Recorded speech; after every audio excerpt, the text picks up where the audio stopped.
Boa noite, Beatriz. Está tudo bem? Boa noite, Jordevá. Boa noite. Você está no Rio de Janeiro? Quer dizer, aqui no Rio de Janeiro, bem quente também. Como é que está o tempo aí? Muito quente, muito Muito quente. E quente. o calor aqui é um pouco diferente, né? Ele é mais úmido que o calor que se sente em Brasília e em Goiânia, mas Beatriz, ainda assim... a gente vai falar sobre essa questão do calor, né, que promete se agravar ainda mais nos próximos dias em várias regiões do Brasil. E eu queria saber de você para os riscos para a saúde do ser humano desse calor tão forte, né? Quais são os riscos? Os riscos para a saúde estão muito associados à questão de sobrecarga ao nosso corpo, principalmente aos nossos principais sistemas, como o sistema cardiovascular e o sistema respiratório. Então, ele é um risco que pode agravar essas condições, e principalmente aquelas pessoas que já são portadoras de doenças cardiovasculares, também aqueles grupos que têm um pouco mais de dificuldade de fazer termorregulação, né, que a gente chama de ser mais resistente ao calor, como as crianças e os idosos, e os riscos estão desde de sintomas leves, como desidratação, ou mesmo o que a gente chama de hipotensão, né, que são os desmaios que pode acontecer, tonteiras, até efeitos mais graves, que é desencadear algum certo tipo de gravidade, né, e ir a óbito alguns desses grupos que são os grupos de maior risco. Então, os efeitos eles podem variar desde leves até os mais severos, e os eventos mais severos que a gente tem são a morte e as hospitalizações, principalmente nesses grupos de risco. Pois é sobre isso exatamente. Quando a gente fala no calor, a gente sempre fala, mas está difícil tudo, mas o calor pode matar, então. Pode matar.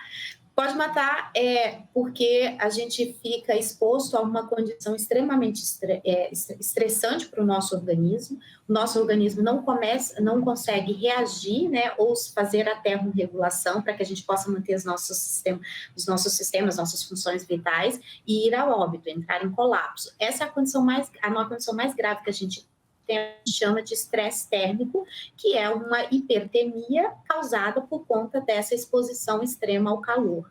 E essa condição que a gente não consegue reverter fisiologicamente. Então, primeiro a gente vai sentindo desidratação, depois cãibra, depois você começa a colapsar e o aumento da sua temperatura corporal, que usualmente, regularmente, é de 36,5, vai começar a aumentar e aí você vai ter o que a gente chama de hipertermia por conta do calor.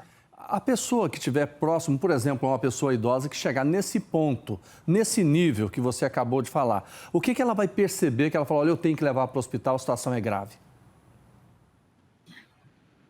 Os primeiros sinais e sintomas são desidratação e depois ela pode ter hipotensão e cãibra. A gente tenta sempre levar para a emergência esses grupos mais sensíveis por conta dessas condições que podem ocorrer os riscos mais graves. Mas a gente pode evitar isso de algumas formas, como, por exemplo, tomando muita água, porque a desidratação é o primeiro sinal que a gente tem relacionado a essa exposição ao calor. Evitar fazer algum tipo de atividade física, principalmente nos horários de picos, né, meio-dia, 3 horas da tarde. Por quê? Porque a condição de atividade física aumenta o nosso calor interno, e isso pode agravar e exacerbar esses sinais e sintomas, principalmente nessas populações.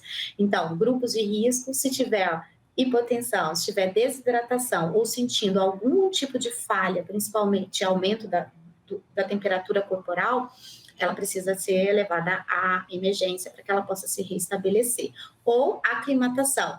Fica um tempo fora exposto, mas depois procura um local que seja mais aclimatado para o seu corpo poder dar tempo de responder a essa exposição extrema. Criança também, a gente deve agir da mesma forma com elas?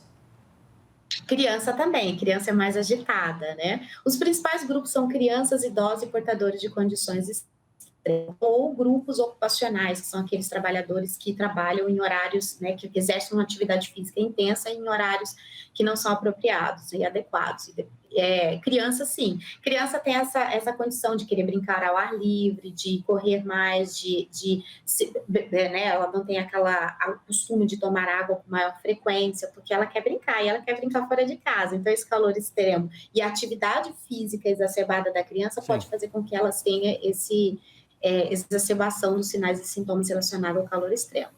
Então, talvez seja a hora da criança ficar mais em casa, um pouco... Ficar mais quieto, né? Tá certo. Mais quietinha. Beatriz Oliveira, pesquisadora da Fiocruz, muito obrigado pela sua participação com a gente aqui no Jornal Brasil hoje. Boa noite.